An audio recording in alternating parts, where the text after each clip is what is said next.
Selamat siang semuanya. Wah, ramai banget nih hari ini.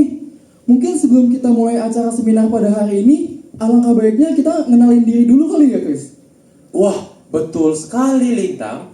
Karena ada pepatah mengatakan, tak kenal maka tak sayang. Izinkan aku memperkenalkan diri terlebih dahulu. Halo semuanya, nama aku Chris. Dan aku Lintang yang akan memandu acara yang luar biasa ini bersama kalian semua yang hadir pada hari ini. Aku senang banget nih, Chris, melihat antusias dari teman-teman semua yang hadir pada seminar hari ini. Betul sekali Lintang. Bahkan dari tadi aku lihat sudah banyak nih. Ada yang buka laptop. Dan mukanya tuh serius-serius sekali loh. Mungkin pada nggak sabar kali ya untuk menyimak materi seputar AI kali ini. Wah, benar juga nih, Chris. Tapi mau gimana ya, teman-teman? Kalau AI itu udah kayak pantai kerja nih. Kalau dulu tuh ketinggalan laptop itu udah masalah banget, panik lah pasti orang. Sekarang kalau ketinggalan AI model di cloud, mungkin bisa lebih kacau kali ya. Betul sekali Lintang. Karena kalau AI-nya lagi ngoding untuk kita, terus kita tinggal sebentar, pas balik dia sudah bikin satu bug baru yang bikin kita pusing banget. Nah, justru itu Chris yang bakal jadi fokus seminar kita hari ini. Dunia coding ini udah berubah banget secara drastis. AI itu bukan cuma alat bantu lagi, Chris, tapi benar-benar akan kerja digital yang kadang bisa lebih rajin dari kita. Walau kadang juga masih bandel ya. Nah, teman-teman, seminar hari ini dibagi menjadi dua sesi. Dan dua-duanya penting banget untuk siapapun yang berkecimpung di dalam dunia teknologi. Nah, sesi pertama yaitu The Future of Coding, AI as Pair Programmer and Autonomous Agent. Nah, di sesi ini kita bakal bahas nih, gimana sih AI itu berperan sebagai partner developer nih, Chris. Hingga kemampuan Autonomous Agent yang bisa menyelesaikan tugas dari awal sampai akhir nih, Chris. Nah, dan sesi kedua, Production Ready AI Generated Code, Governance, Security, and Deployment. Ini lebih ke arah bagaimana sih cara memastikan AI Generated Code itu aman dan bisa dipertanggungjawabkan. Nah, sebelum kita masuk ke pembahasan nih, Chris, coba aku mau lihat dulu dong, siapa yang di sini udah sering banget nih pakai AI buat ngoding. Boleh dong angkat tangannya? Wah, banyak banget ya. Nah, sekarang siapa sih yang pernah debat sama AI karena kodenya bikin kita pusing dan berantakan banget? Angkat tangan juga dong. Nah, teman-teman, kalian gak sendirian kok. Kita aja udah sering banget nih berantem sama AI. Kadang dia sosokan benar, padahal sintaksnya aja banyak yang salah, ya nggak, Chris? Betul juga, Lintang. Nah, AI itu kayak partner magang yang super jenius, tapi kadang bikin suka ngawur loh. Nah, setuju banget nih, Chris. Dan yang bikin spesial, narasumber kita hari ini adalah bukti nyata nih, kalau status mahasiswa itu bukan sebuah penghalang buat punya karir profesional yang mencolok. Ada juga yang jago banget AI, ada juga yang sukses di dunia e-sport. Wah, keren banget narasumber kita kali ini, Lintang. Nah, pasti sudah pada nggak sabar kan? Untuk sesi pertama ini, kita akan bahas mengenai sisi teknologi masa depan. Nah, sesi ini akan dipandu oleh dua moderator kita yang kece loh. Nah, langsung aja kali ya kita panggil. Ini dia, Lukas dan Zara. Silakan mengambil ahli pada seminar kali ini. Oke, baik. Terima kasih MC.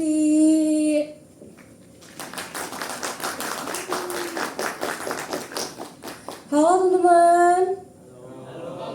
Pada lemes banget sih. Kita ulang sekali lagi ya. Halo teman-teman, selamat siang. Oke, jadi pada sesi pertama kali ini teman-teman, kita akan membahas hal yang sangat menarik. Benar nggak Lukas? Benar banget tuh. Oke, karena kita akan membahas tren besar yang sedang terjadi di industri, yaitu bagaimana AI menjadi teman nongkrong baru bagi para programmer maupun para mahasiswi. Oke, baik. Jadi sebelum itu, izinkan aku memperkenalkan diri terlebih dahulu. Nama aku Zahra. Dan aku Lukas. Dan kita berdua akan memandu kalian selama sesi pertama pada seminar kali ini, teman-teman. By the way Zara, kayaknya kamu hari ini lagi kurang enak badan ya? Ketahuan ya, Lukas?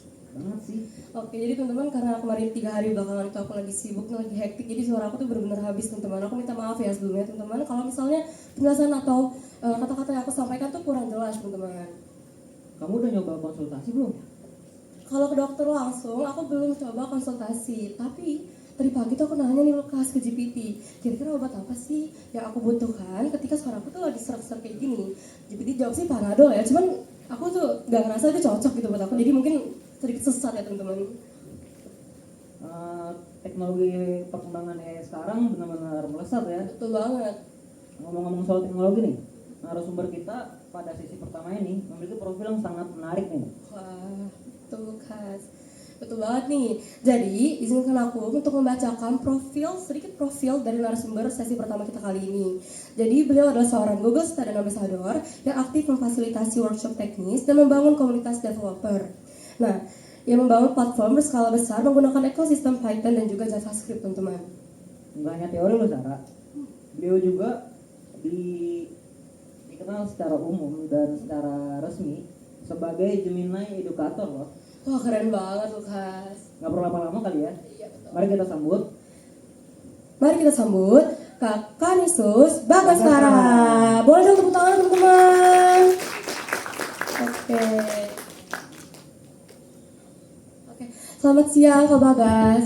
Siang Kak. Oke, jadi dipanggil apa nih? Bagas, Peter? Halo? Bagas bisa, Maverick bisa, tapi saya lebih sering dipanggil Mav sih. Oke, buat Kak Mev ya berarti. Oke, jadi Kak Mev, hari ini kita akan membahas seputar AI nih Kak. Oke. Kali ini dengan tema The Future of Coding, AI as Pair Programmer and Autonomous Agent. Kayaknya nih dari tampang-tampang Kak Mev ini udah pada semangat banget nih Kak Mev. Bener gak sih udah semangat banget? Banget dong. Oke, kalau begitu ya Lukas, kita nggak usah ganggu Kak Mev lama lagi. Jadi teman-teman tanpa berlama-lama lagi, waktu dan tempat dipersilakan. Selamat siang teman-teman. Perkenalkan, nama saya P. Kanisius Bagaskara. Saat ini saya menjadi sebagai Google Student Ambassador dan juga Gemini Educator. Untuk hobi saya suka untuk research terkait AI, kadang testing AI yang belum diproduksi. Biasanya saya juga membocorkan terkait update AI yang belum rilis di Instagram saya. Tanpa berlama-lama, kita masuk ke sesi pertama. Jadi teman-teman ada yang bukan non-IT bukan? Boleh angkat tangan dong? Yang non-IT? Nah, kalau teman-teman bukan non-IT, ini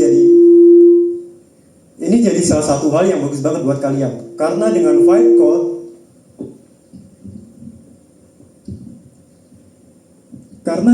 Code, kalian bisa membuat sebuah website, mungkin untuk bisnis atau mungkin untuk melakukan promosi terkait bisnis kalian. Nah, untuk Vibe Code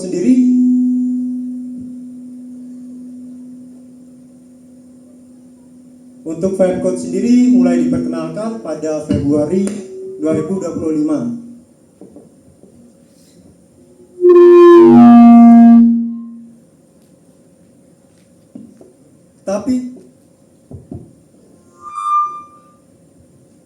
Tapi sebelum mengetahui Vibe Code, kode sendiri dibagi menjadi 3. Yang pertama, ada traditional code.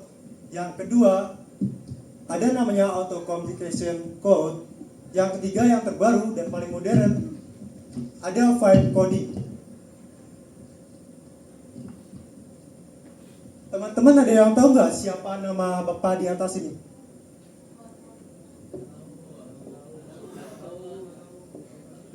Jadi bapak di atas ini bernama Andri Skarpati. Dia adalah seorang AI researcher dari OpenAI. Dulunya dia bekerja sebagai Tesla AI, dan sekarang menjadi founder untuk OpenAI. Pada bulan Februari 2025, beliau mengatakan di dalam Twitter, yaitu saya menemukan cara coding baru yang dimana saya tidak perlu menghafalkan sintaks dan juga tidak perlu pusing terkait error yang ada. Jadi pada dasarnya dia mengatakan, lupakan coding, lanjutkan dengan bahasa Inggris. Jadi apa itu Vibe Code? Vibe Code adalah suatu aktivitas yang dilakukan oleh seseorang untuk memberikan instruksi, deskripsi kepada model AI, kemudian model AI tersebut akan memberikan sebuah output dalam bentuk production atau sesuai dengan apa yang kalian deskripsikan.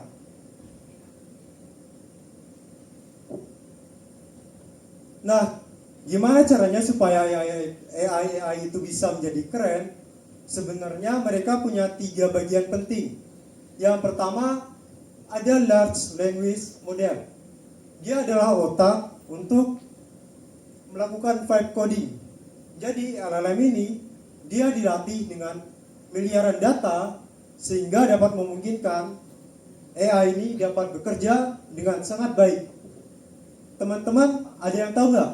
Atau ada yang sering makan nggak dengan AI di atas?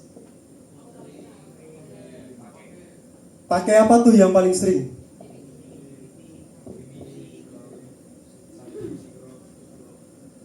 Nah, kalau di sini saya akan memberikan 3 jenis yang bisa dipakai supaya hasil vibe coding kalian menjadi baik.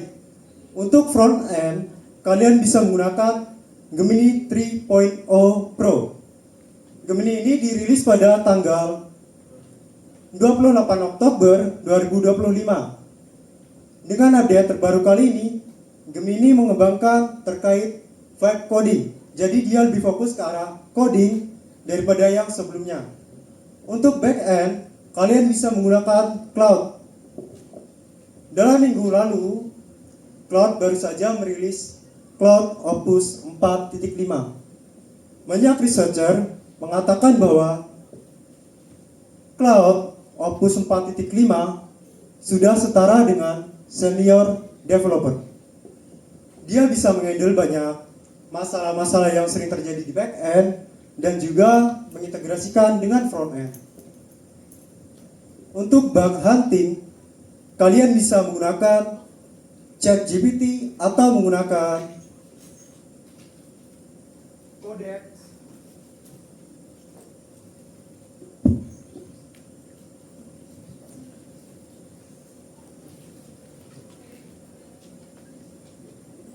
Untuk bug hunter, kalian bisa mencari menggunakan Codex 5.1 Max. Codex ini dipercaya oleh para researcher bahwa dia memiliki kemampuan untuk mencari bug yang bahkan kita mungkin tidak tahu bug apa yang sedang terjadi di dalam proyek kita.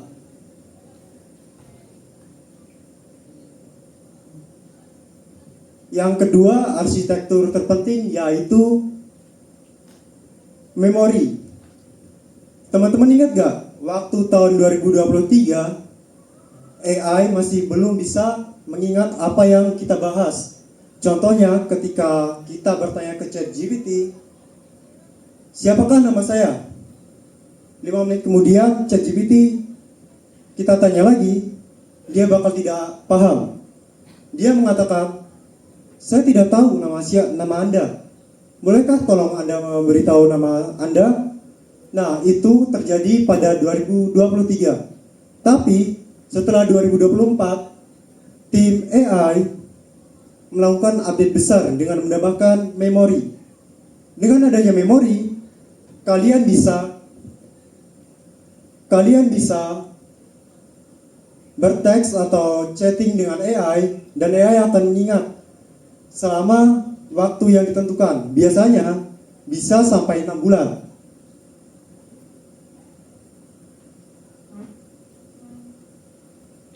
Yang ketiga, MCP atau Model Context Protocol. Ini yang paling penting banget buat kalian para coder atau desainer. Jika kalian ingin membuat sebuah website, kalian dulu pasti sering copy paste kan dari ChatGPT kemudian ke VS Code. Bener kan? Tapi dengan adanya MCP, AI agent sekarang bisa melakukan eksekusi secara otomatis. Misalnya, kalian menyuruh AI agent untuk membuat sebuah kalkulator sederhana, dia akan melakukan run terlebih dahulu. Jika ada error, maka AI agent tersebut akan melakukan looping, melakukan perbaikan hingga hasilnya kode tersebut bisa dijalankan dengan baik. Selanjutnya.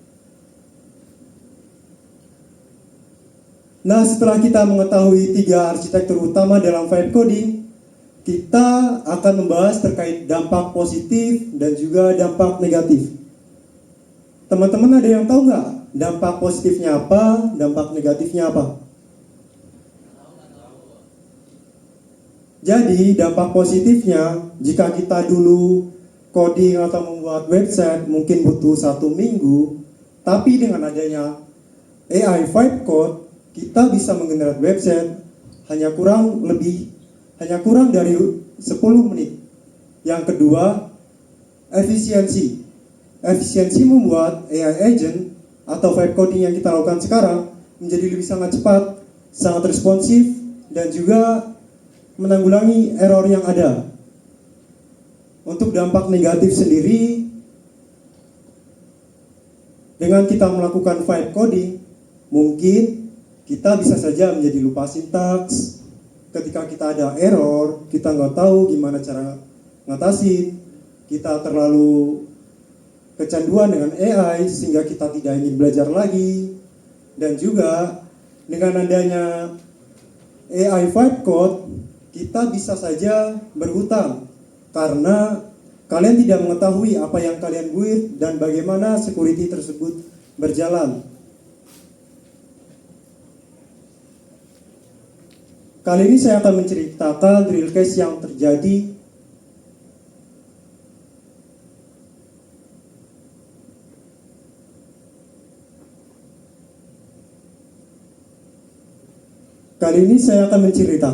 real case yang terjadi pada seorang user di X atau Twitter pada tanggal 3 Maret. Dia berkata di X, "Saya bukan seorang coder, saya bukan seorang software engineering atau developer, tapi saya bisa membuat SaaS atau software as service hanya menggunakan AI." Caranya dia bilang, "Aku hanya melakukan prompting menggunakan kursor, dan kemudian kursor tersebut menggunakan AI agent, entah menggunakan Cloud, ChatGPT, atau Grok, atau Gemini. Dia akhirnya membuat SaaS dan akhirnya diproduksi. Tapi setelah 2 hari, dia bingung. Waktu dia cek email, dia kaget. Banyak tagihan API. Bahkan tagihan API mencapai hingga 75 juta. Kenapa hal tersebut bisa terjadi? Karena secara tidak sengaja si X ini dia membuat aplikasi SaaS tanpa mementingkan security terkait proyeknya. Kemudian secara tidak sengaja dia pun membiarkan, kemudian ada seseorang yang mencoba meretas subscription dan menggunakan API-nya secara terus-menerus. Hingga pada akhirnya dia tidak sadar dan ketika bangun dia mengetahui bahwa API-nya mencapai 75 juta. Setelah itu karena dia malu, 3 hari dia tidak update di dalam X, tidak posting apapun.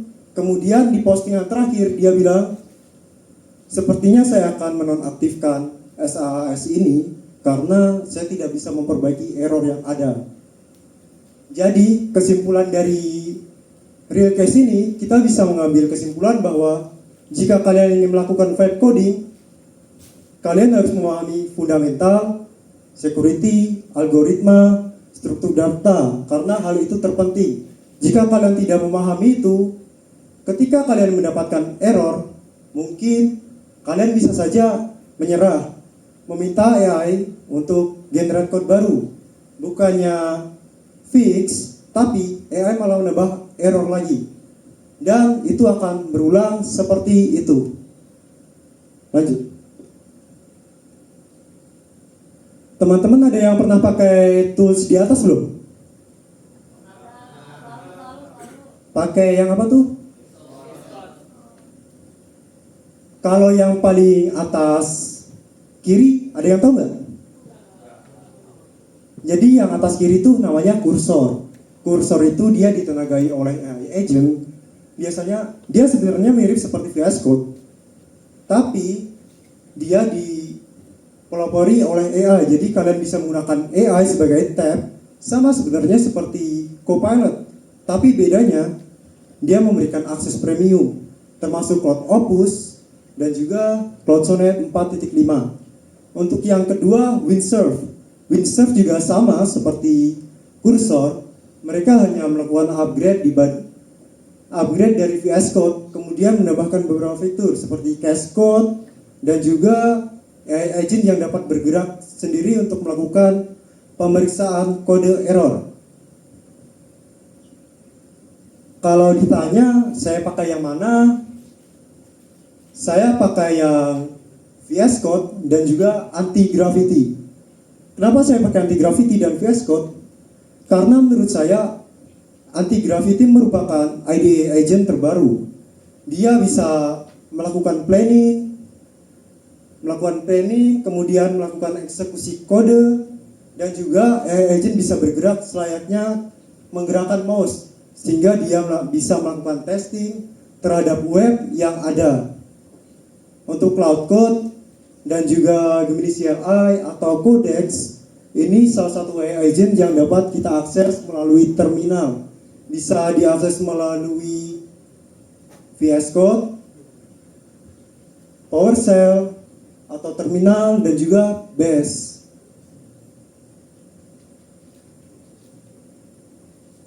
Lanjut.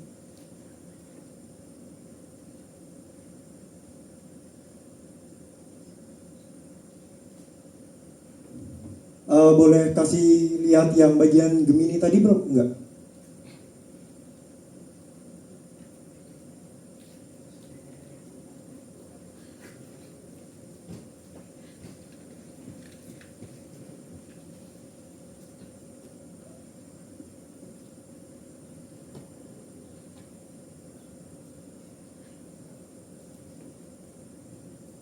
Nah, di sini saya sudah membuat sebuah demo untuk web app tentang dompetku. Jadi dompetku ini bisa dibilang sebagai catatan pengeluaran keuangan kita, mulai dari pengeluaran harian, bulanan, dan juga bahkan di sini diberikan sebuah graf atau chart yang dimana jika kita memasukkan input saldo maka dia akan naik. Jika memasukkan, dia akan membentuk chart warna hijau. Jika kita mengeluarkan, dia akan menggunakan chart berwarna merah. Untuk promnya sangat simpel. Bisa kasih tahu promnya?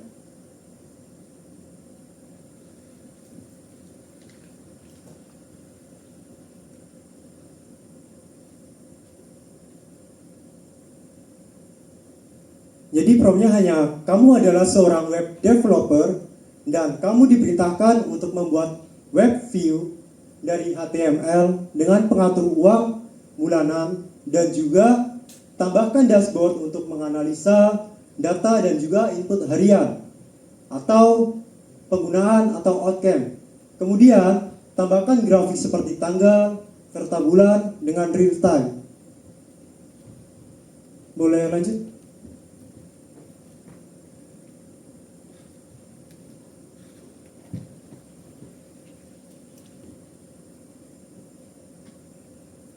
Jadi kesimpulan dari sesi pertama kali ini, kalian boleh melakukan vibe coding. Vibe coding itu bagus, tapi jika kalian memiliki nilai fundamental, nilai pemahaman terkait algoritma, struktur data, maka kalian akan bisa membuat sebuah app yang sangat bagus, bahkan bisa bervalue. Banyak orang yang dengan melakukan vibe code, mereka sudah menghasilkan banyak uang. Itu hanya dari vibe code. Dan juga gunakan AI sebagai asisten, sebagai teman kerja, sebagai teman curhat, atau apapun itu. Dan jangan salah untuk menggunakan AI seperti untuk melakukan kejahatan, cybercrime, dan lain-lain. Sekian sesi 1 untuk dari saya. Jika ada kata yang salah, saya ingin mohon maaf. Saya ucapkan terima kasih. Oke. Boleh dong tepuk tangan lagi teman-teman.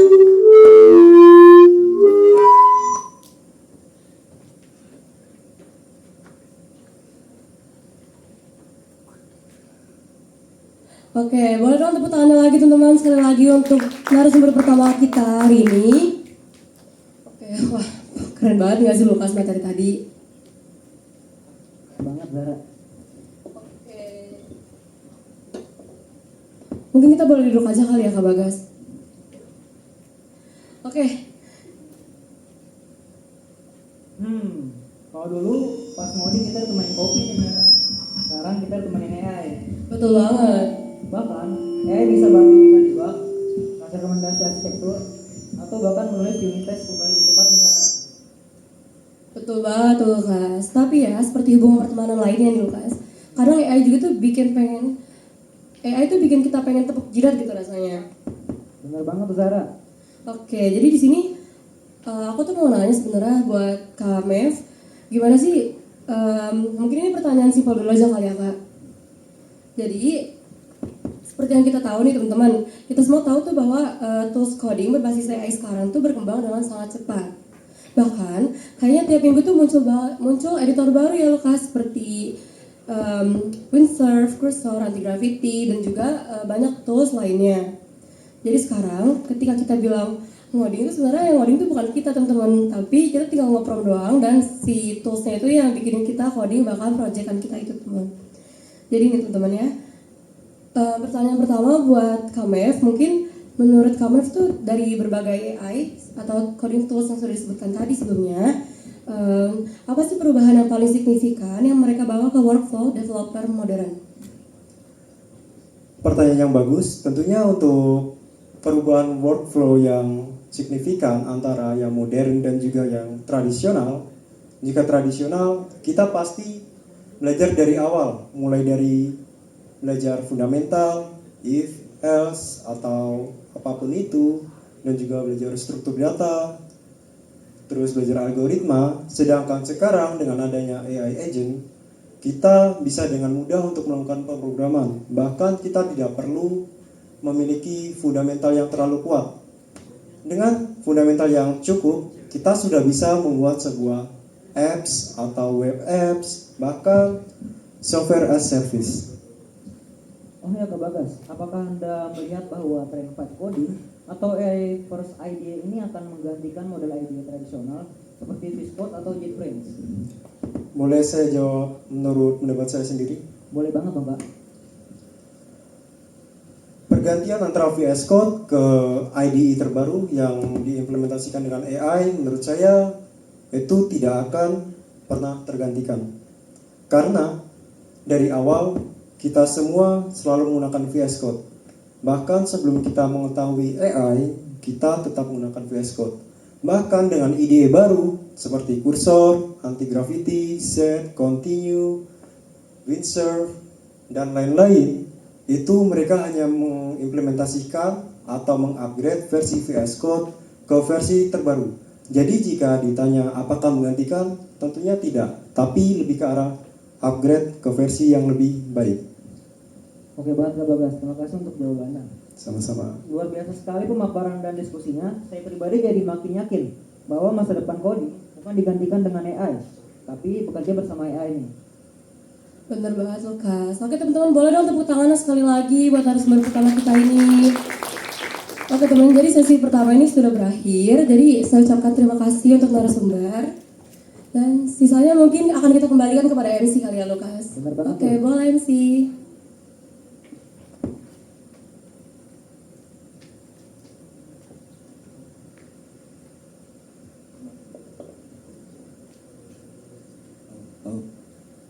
Wah, makasih banget nih moderator dan narasumber. Sesi pertama tadi bener-bener ngebuka wawasan banget ya Chris ya. Bahkan aku aja jadi mikir nih, jangan-jangan AI aja udah bisa ngebantu kita laporan keuangan bulanan. Tinggal kita prom aja nggak sih Chris? Wah, benar sekali Lintang. Tapi jangan lupa, AI itu pintar-pintar loh. Tapi juga suka halu. Nah, jadi kita harus tetap cek ulang ya. Nah, setuju banget nih Chris. Kalau sesi pertama tadi kan fokus gimana AI jadi partner dalam ngoding nih. Nah, sesi kedua ini kita akan bahas mengenai keamanan, governance, dan bagaimana sih cara memastikan AI generated code itu benar-benar siap masuk ke dalam tahap production. Nah, untuk itu kami persilakan moderator untuk memimpin sesi kedua seminar kali ini.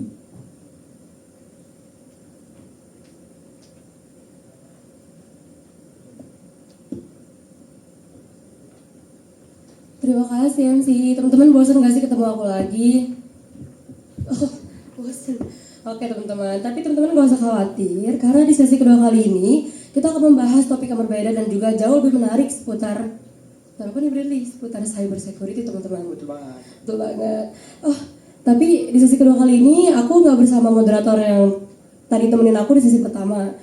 Kali ini aku bersama siapa nih? Saya Bradley. Oke, Bradley. Oke, sekarang kita masuk ke bagian yang mungkin dianggap kurang wow ya, tapi di sini kita memastikan apakah coding AI itu benar-benar aman. Oke, karena biasa AI itu kalau kita coding dalam 10 detik, walaupun durability detik itu sangat tidak aman teman-teman. Jadi pada sesi kedua ini kita akan membahas bagaimana cara mengontrol, mengaudit dan memastikan apakah coding AI itu benar-benar aman sebelum masuk production. Oke, jadi nggak usah lama-lama lagi kali ya Bradley ya. Ya. Kita langsung aja kali ya teman-teman. Mari kita sambut narasumber kedua kita yaitu Kak Josya. Tepuk tangan Boleh dong dong. tepuk tangan teman-teman.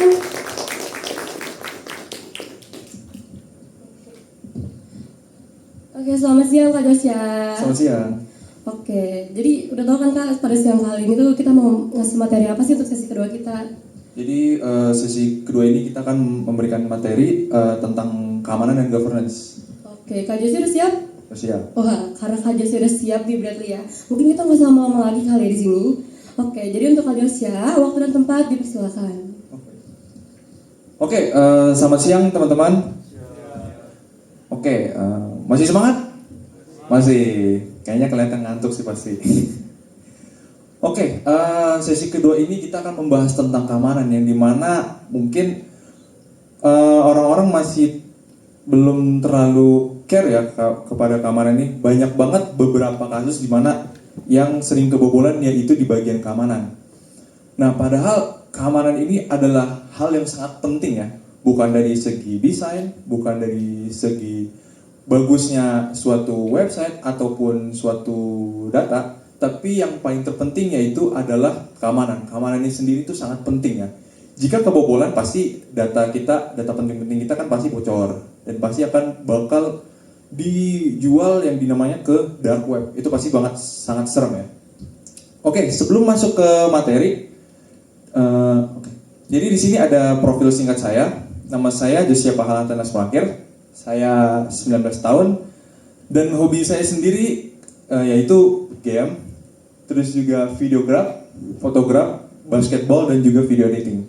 Jadi di sela-sela waktu biasanya saya bermain game, terus juga iseng-iseng kayak videografi, fotografi dan juga video editing. Dan juga saya adalah salah satu anggota kepengurusan e-sport ya. Jadi kalian yang udah dengar sebelumnya, langsung aja masuk ke materi. Slide sebelumnya. Nah ya, oke, judulnya itu adalah Production Ready AI Generate Code. Di sini banyak banget orang-orang yang bakal kayak vibe coding ya, dimana dia langsung kayak memasukkan prompt simple. Prompt simple ini bakal langsung dikasih ke AI, dan AI itu akan membuat suatu codingan itu dengan cepat, bahkan kurang dari 10 menit. Oke, next. Nah, di sini yang kita akan lihat ya, yaitu transformasi peran developer dalam era vibe coding. Di sini tuh ada 4 ya, yaitu perancang arsitektur.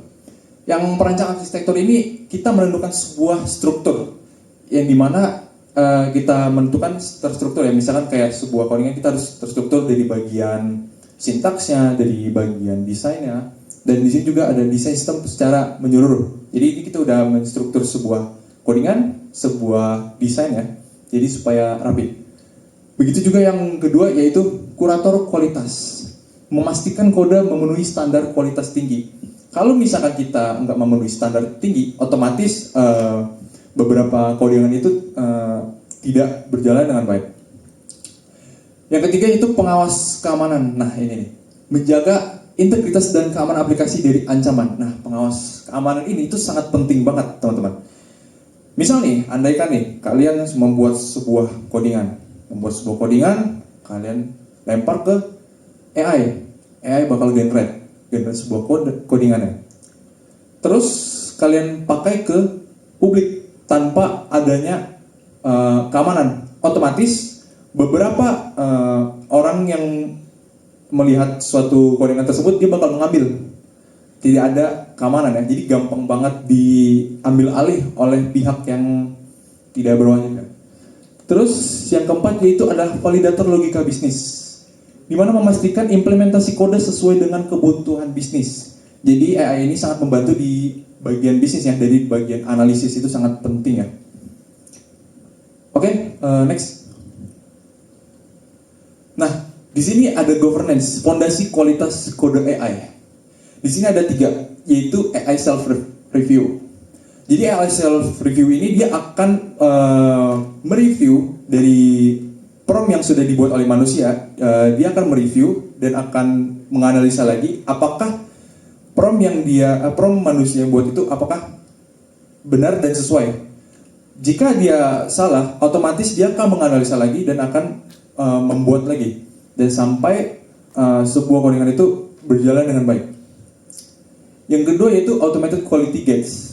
Nah, pada pipeline CI atau CD, kode dihentikan jika tidak memenuhi standar seperti coverage minimum 80%. Jadi, dia akan bebas kerentanan high atau critical yang dimana dan tanpa penurunan performa aplikasi. Yang ketiga yaitu human in the loop review. Jadi developer manusia ini akan memvalidasi lagi apakah data yang AI berikan kepada kita itu benar. Jika kita menerima suatu data dari AI itu salah, otomatis kita akan memberikan suatu evaluasi kepada AI bahwa ada yang salah di bagian strukturnya yang dia berikan sebelumnya. Seperti itu. Oke, langsung next.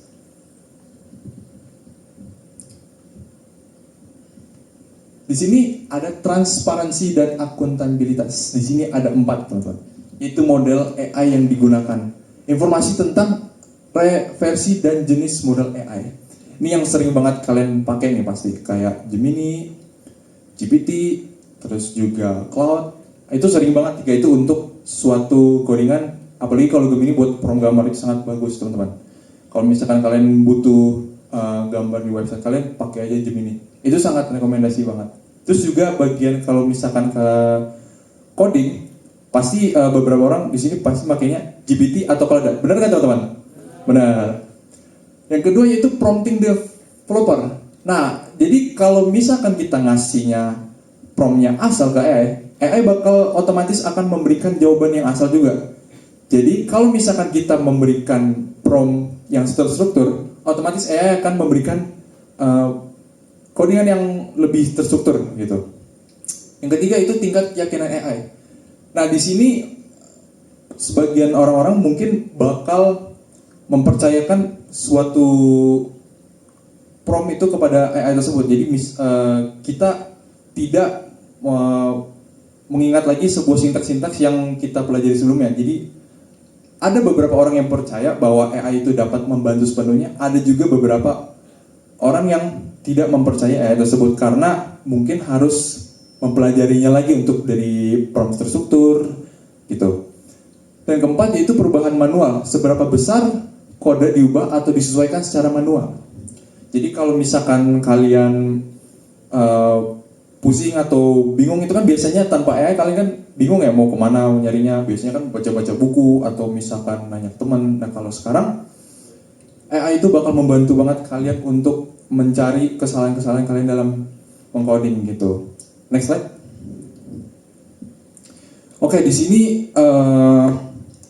ada standarisasi dan kontrol kualitas. Di sini ada 3, yaitu complexity controls, documentation as code, dan test comprehensive. Yang pertama yaitu complexity controls. Jadi di sini dijelaskan bahwa batas kompleksitas siklomatis, struktur fungsi yang ringkas, dan pembatasan tingkat testing untuk kemudahan pemeliharaan.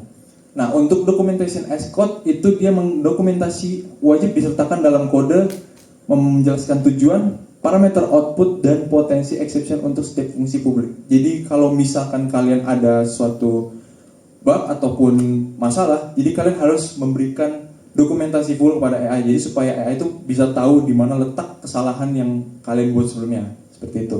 Dan juga yaitu tes komprehensif. Di sini pengujiannya mencakup skenario kondisi tepi dan kegagalan, input tidak valid, timeout, kondisi DB abnormal selain heavy pad. Itu pasti wajar banget ya, kalau apalagi kalau kalian yang ngoding-ngoding. Karena sebelum kita mau deploy, kita pasti tes dulu. Oke, next slide.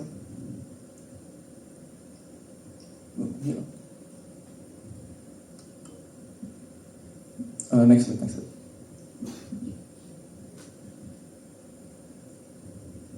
Nah, di sini keamanan sebagai pilar utama yang tadi saya jelaskan sebelumnya.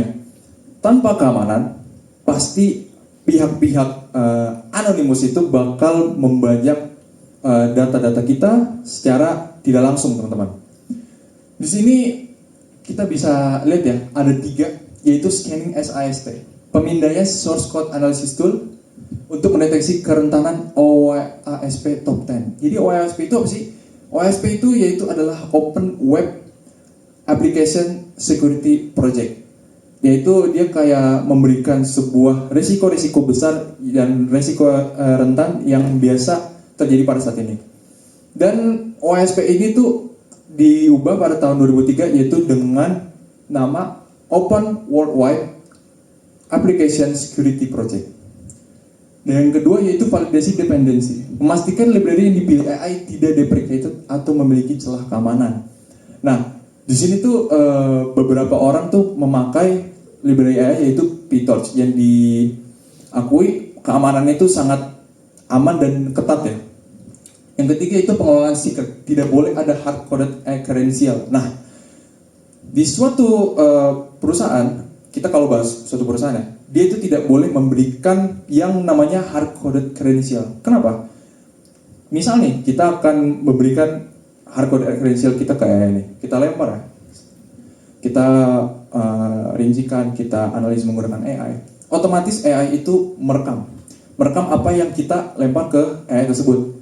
Otomatis AI itu akan memberikan lagi kepada orang yang bertanya jika promptnya kita sama. Otomatis kan dia menyebarkan secara tidak langsung data penting dari suatu perusahaan itu. Nah, itu yang harus jangan kalian gunakan untuk melempar ke AI, hard coded credential ini. Oke, next. Nah, di sini tuh ada yang namanya deployment strategi yang terukur dan aman. Di sini tuh ada 3, ada Google Cloud Platform, ada juga Amazon Web Server, dan juga Azure. Nah, biasanya masing-masing itu ada berbeda penggunaan, yaitu untuk pemeliharaan cloud sendiri itu Google Cloud Platform itu untuk beban AI dan analisis, untuk menganalisis suatu data. Yang kedua yaitu adalah Amazon Web Server atau AWS untuk fitur yang sangat komprehensif. Yang ketiga yaitu adalah Azure untuk ekosistem enterprise yang matang. Ini 3 ini sangat dipakai di suatu perusahaan-perusahaan. Dan untuk containerization atau Docker itu biasanya ada 4, yaitu konsistensi dan development hingga production, yaitu penggunaan base image specific. Yang ketiga multi-stage build, dan yang keempat yaitu menonaktifkan hak root dalam kontainer. Next slide. Nah, di sini ada yang namanya CI/CD. CI/CD itu apa sih? CI itu adalah continuous integration dan CD itu adalah continuous deployment.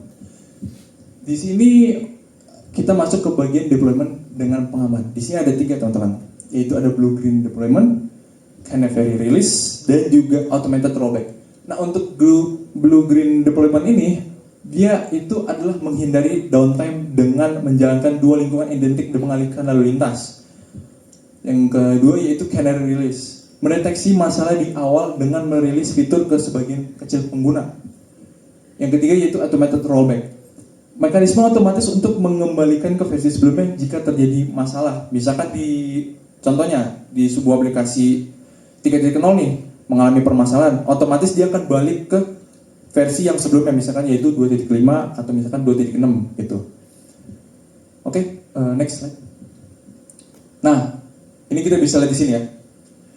Post deployment verifikasi nilai bisnis. Nah, yang paling tinggi yaitu observability teknis. Dia memantau latensi PS95 atau PS99 dan juga error rate dan throughput untuk performa teknis. Di sini yang kedua juga yaitu ada observability business, mengidentifikasi anomali-anomali bisnis seperti kayak diskon lebih dari 100% dan juga stok negatif melalui guardrail khusus. Yang ketiga, 90% yaitu UX monitoring, menggunakan session replay untuk mendeteksi area UI yang membingungkan pengguna. Kadang-kadang kan kita suatu aplikasi itu kan biasanya yang UI-nya kalau misalkan kita pencet kadang-kadang suka gambarnya nggak ada, kadang-kadang juga error atau segala macam. Nah itu UX akan memonitoring itu, jadi kedepannya bisa di fix. Yang keempat yaitu adalah monitoring infrastruktur dan biaya, mencegah pemborosan karena query tidak efisien atau loop yang dihasilkan AI. Biasanya kita akan membuat suatu infrastruktur dan biaya itu kan kadang-kadang suka lebihkan dikit. Nah di sini kalau kita monitoring, jadi tidak ada namanya pemborosan suatu infrastruktur dan biaya seperti itu. Langsung next slide. Nah, di sini ada maintenance dan incident response, menghindari AI legacy code, yaitu knowledge transfer. Ada 3 ya, knowledge transfer, refactoring tertiary wall, dan protokol penggunaan penanganan insiden. Nah, yang pertama yaitu knowledge transfer, waktu khusus untuk memahami dan mendokumentasikan logika AI. Yang kedua, tim harus memahami cara kerja di balik layar. Gitu. Yang kedua yaitu refactoring terjadwal. Sprint refactoring rutin untuk menghilangkan duplikasi dan menyederhanakan logika. Yang kedua yaitu humanization strategy, rewrite manual modul bermasalah lebih dari 3 bug per bulan. Biasanya kan kalau suatu menjalankan kita suatu codingan gitu kan kadang-kadang suka ada bug ya. Jadi lebih dari 3 bug per bulan itu biasanya kita langsung refactoring ya. Seperti itu. Dan ketiga yaitu protokol penanganan insiden. Di sini ada 4 teman-teman. Tanggapi insiden dengan cepat. Kalau misalkan kita tidak menanggapi insiden dengan cepat, otomatis banyak lagi ke depannya insiden-insiden yang kita tidak terduga. Seperti itu. Yang kedua, pulihkan layanan terlebih dahulu. Yang ketiga, analisis menyeluruh dan audit prompt. Nah, di sini kenapa kita harus analisis menyeluruh dan audit prompt? Jadi, kalau misalkan kita tidak analisis menyeluruh dan audit prompt, otomatis ke depannya prompt-prompt itu bakal susah gitu. Kayak misalkan nih prompt-prompt simple itu harus dijauhkan. Karena kalau misalkan kita melemparkan prompt-prompt simple itu, otomatis jawaban yang diberikan AI itu akan simple juga dan tidak terstruktur. Kalau misalkan kita berikan suatu prompt yang lebih terstruktur, otomatis AI itu akan memberikan jawaban yang terstruktur seperti itu. Yang keempat yaitu perbarui prompt library. Perbarui prompt library. Jadi kalau misalkan kita perbarui terus prompt library-nya, otomatis keamanan tersebut juga bakal diperbarui terus-menerus dan akhirnya tidak ada pihak-pihak yang akan membobol sistem keamanan kita. Seperti itu. Oke, next. Oke, dari semua materi sesi 2 ini, kesimpulannya adalah untuk membuat vibe coding benar-benar siap produksi, perusahaan harus menerapkan tata kelola berlapis, pengujian menyeluruh, standar keamanan ketat, monitoring bisnis yang aktif, dan proses peningkatan berkelanjutan. Nah, AI memang mempercepat development, namun hanya dengan framework yang disiplin, meliputi governance, deployment, observability, dan incident management. Kode AI dapat menjadi stabil, aman, dan mudah dipelihara dalam jangka panjang. Jadi, kesimpulannya adalah, kalau kita menggunakan suatu AI, kita harus juga memperketat sistem keamanan. Biar apa? Pada saat kita membuat suatu project, tidak ada beberapa pihak yang akan membobol suatu keamanan kita. Dan kita pun ke depan juga tidak akan gampang dibobol dengan sistem keamanan yang sudah dijelaskan materi-materi sebelumnya. Oke, segitu aja pemaparan materi di sesi 2 ini. Mohon maaf bila ada kata-kata yang salah. Terima kasih. Oke teman-teman, boleh dong tepuk tangan teman-teman. Wah, Bradley, materi tadi tuh bener-bener keren dan menarik banget ya Bradley. Bermanfaat banget. Oke, karena selama ini tuh aku kalau misalnya ngoding, aku tuh nugas kayak bener-bener udah sesuai modul yang dikasih sama dosen aja gitu Kak. Oke, mungkin ya sebelum aku masuk ke sesi pertanyaan atau sesi Q&A yang lebih serius nih teman-teman, aku mau kasih satu pertanyaan dulu nih buat Kak Jos ya. Oke, jadi pertanyaan aku tuh bagaimana sih tahapan harus dilakukan supaya kode yang dihasilkan oleh AI itu memenuhi standar produksi. Dan apa saja best practice dalam proses quality assurance untuk AI code generated. Tadi pertanyaan apa? Sorry. Jadi ada 2 pertanyaan nih Kak. Jadi bagaimana tahapan yang harus kita lakukan supaya kode yang dikasih itu kode yang dihasilkan oleh AI yang kita prompt itu memenuhi standar produksi. Oke. Jadi bagaimana caranya tahapan-tahapannya? Jadi sebelum kita melakukan suatu prompt, jadi kita merangkai dulu secara terstruktur prompt-promptnya. Kalau misalkan kita nggak terstruktur promptnya, otomatis AI itu bakal menjawab sebisa dia. Contohnya misalkan kayak buatkan sebuah saya codingan dengan seperti ini.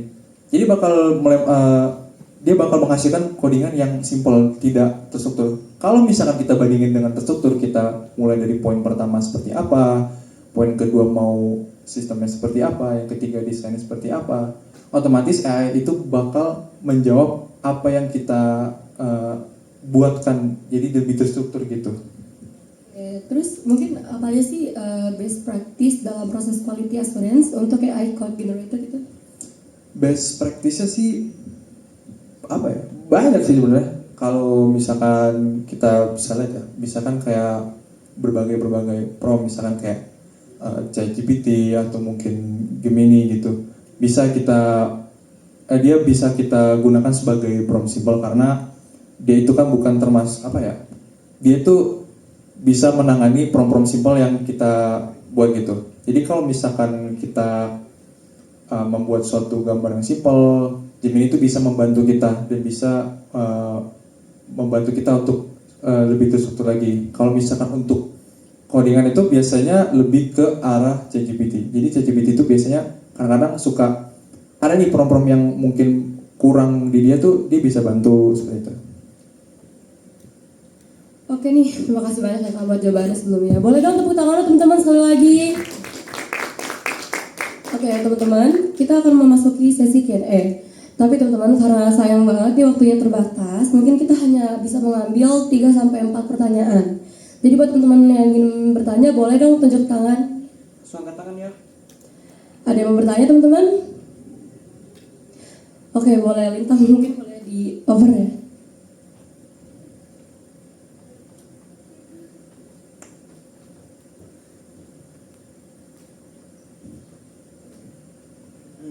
Kak, saya ingin bertanya Kak, apa sih tantangan utama yang akan dihadapi ketika kita integrasi AI code ke dalam People CI/CD dan gimana cara kita mastiin supaya proses deployment dapat berjalan secara otomatis dan efisien Kak?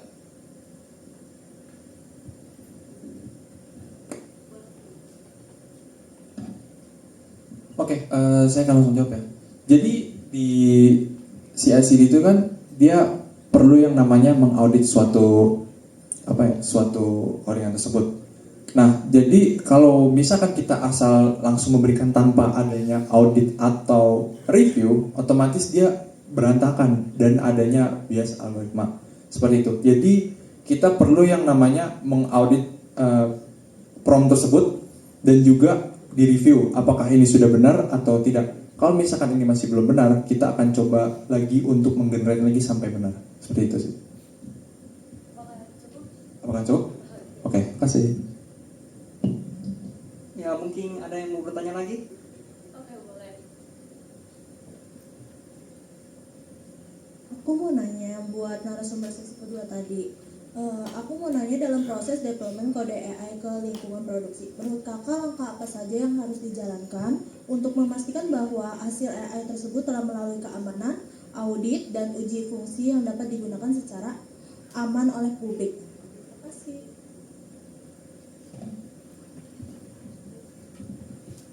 Oke, jadi caranya yang simpel yaitu dari pihak manusia itu sendiri, dia akan mereview suatu prompt yang sudah dihasilkan ya.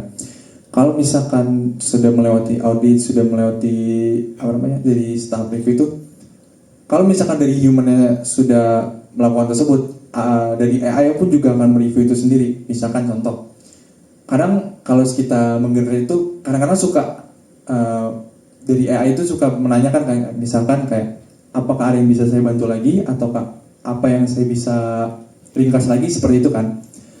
Jadi dari sisi human ini, sisi manusia ini bisa memilih untuk seperti kayak oke, kita akan meringkas suatu jawaban ini menjadi jawaban inti contohnya ya. Atau misalkan kita bilang ke AI itu oke, kita akan berikanlah saya sebuah poin-poin pentingnya aja, seperti itu sih. Udah cukup jelas? Oke, kasih. Teman-teman ada yang mau bertanya lagi mungkin? Oke, aku mau nanya untuk narasumber yang kedua juga. Jadi kan seperti yang kita tahu ini AI ini kan cuma sebuah alat ya. Nah, kira-kira seberapa jauh AI ini bisa membantu kita buat menentukan struktur project dengan konteks project yang akan kita kerjakan?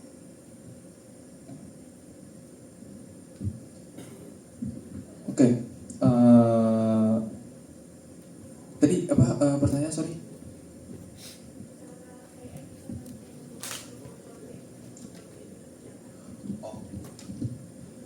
Sebenarnya sih kalau menentukan suatu project itu bisa kalau misalkan kita seperti ini, ke AI itu kita mungkin menanyakan suatu project kayak misalkan menentukan suatu analisis ke depannya kayak bagaimanakah dari suatu project ini keamanannya kah, dari segi desainnya dan lain-lain sebagainya, kita bisa menanyakan ke AI itu. Jadi si AI itu akan menentukan bahwa project yang kita kerjakan ini tuh berjalan dengan baik, namun ada beberapa kesalahan yang terjadi di project ini. Biasanya AI akan memberikan hal tersebut.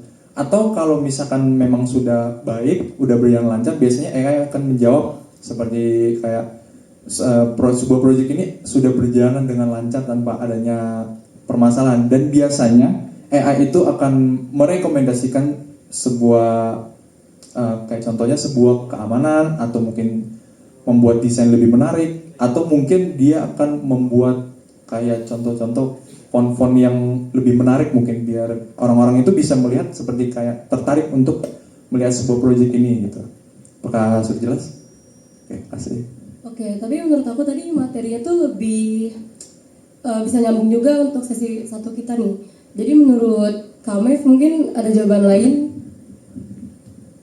Tadi pertanyaannya terkait struktur dengan AI kan.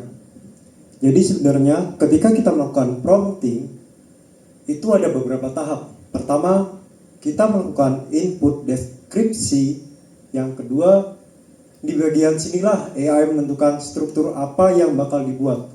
Dengan deskripsi yang kita berikan, misal kita ingin membuat sebuah website software as service, maka si AI akan melakukan proses kedua, yaitu thinking. Kalian pernah melihat mungkin di ChatGPT dia sedang melakukan berpikir atau analisa. Di bagian itulah AI menentukan apa saja yang perlu kita lakukan di dalam project ini. Apakah kita menentukan menggunakan struktur ini, menggunakan framework ini, atau yang itu semua dilakukan di bagian thinking. Kemudian di bagian selanjutnya AI akan melakukan analisa. Setelah thinking dia melakukan analisa. Jika menurut dia itu bagus, maka akan dilanjutkan dan diberikan output. Tapi jika tidak, atau mungkin AI masih ragu-ragu, dia bakal meminta saran dari user kembali. Kemudian setelah memberikan pendapat dari si user, AI akan melakukan secara kembali apakah ini sudah baik sesuai dengan apa yang diminta dengan user gitu. Apakah sudah cukup? Oke teman-teman, mungkin satu pertanyaan lagi kali ya. Ada yang ingin bertanya teman-teman? Oke, silakan. Izin nanya untuk narasumber yang sesi 1, apakah ada strategi khusus supaya kita dapat memahami dan memanfaatkan rekomendasi yang diberikan oleh AI secara optimal? Terima kasih. Ya, setiap kita melakukan prompting, entah itu di bagian jika kita menggunakan versi CLI atau command line interface, atau menggunakan tab IDE, biasanya AI akan memberikan plan dulu. Plan ini bisa disebut tahap pertama apa yang harus dilakukan, tahap kedua apa, hingga tahap terakhir. Jika kita tidak setuju, kita bisa melakukan namanya editing plan. Di situ kita bisa melakukan editing, kemudian kita bisa mengirimkan kembali, dan setelah itu AI akan memproses dengan apa yang sudah kita perbaiki, termasuk struktur atau plan yang harus kita lakukan selanjutnya gitu. Oke, terima kasih. Tapi Kak, aku mau nanya satu kali lagi nih mungkin. Jadi, ada nggak sih potensi pelanggaran privasi atau keamanan data ketika coding itu dengan menggunakan bantuan dari model AI gitu, Kak? Ada. Gimana sih kira-kira bentuknya? Seperti yang saya beritahukan tadi atau yang saya jelaskan terkait real case, di bagian itu sebenarnya database sudah diobok-obok oleh seorang hacker.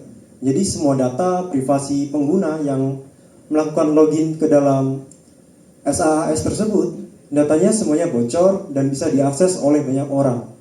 Hal itu terjadi karena akibat si user tidak memahami bagaimana bisa memanajemen security dengan baik dan dengan tepat. Gitu. Oke, gimana nih Bradley?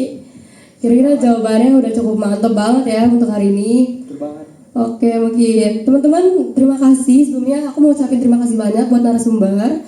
Boleh dong teman-teman tepuk tangan lagi untuk narasumber kita. Oke, terima kasih atas penjelasan yang sangat mendalam. Jadi kedua sesi ini tuh benar-benar penting untuk memastikan kita tuh menggunakan AI dengan maksimal. Namun juga kita tuh harus aware dalam diri sendiri teman-teman. Oke, mungkin untuk sesi selanjutnya aku bakalan oper ke MC kita hari ini.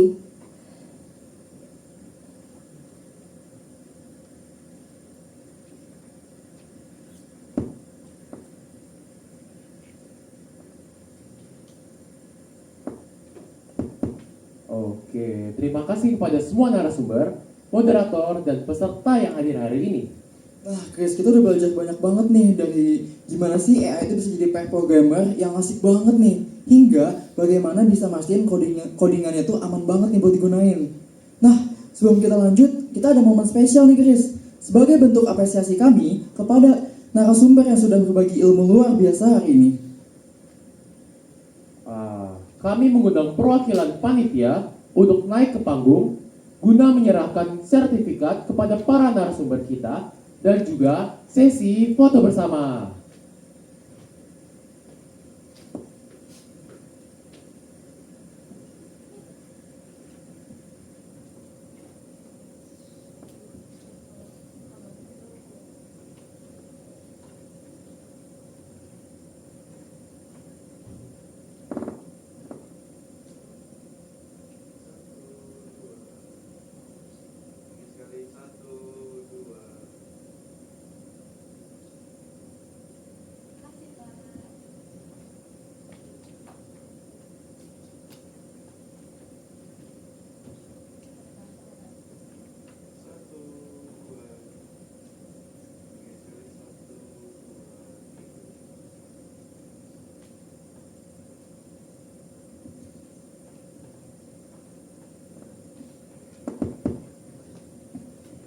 Wah, terima kasih banyak atas kontribusi dan insights yang sangat berharga. Semoga ilmu yang dibagikan bisa kita terapkan dalam pekerjaan sehari-hari. Dan semoga seminar hari ini menambah wawasan serta bisa langsung diterapkan dalam proyek masing-masing. Nah, sampai jumpa di acara berikutnya ya guys. Tetap semangat belajar, tetap kritis, dan jangan terlalu percaya sama AI ya sebelum dicek ulang. Terima kasih semuanya. Kami pamit undur diri.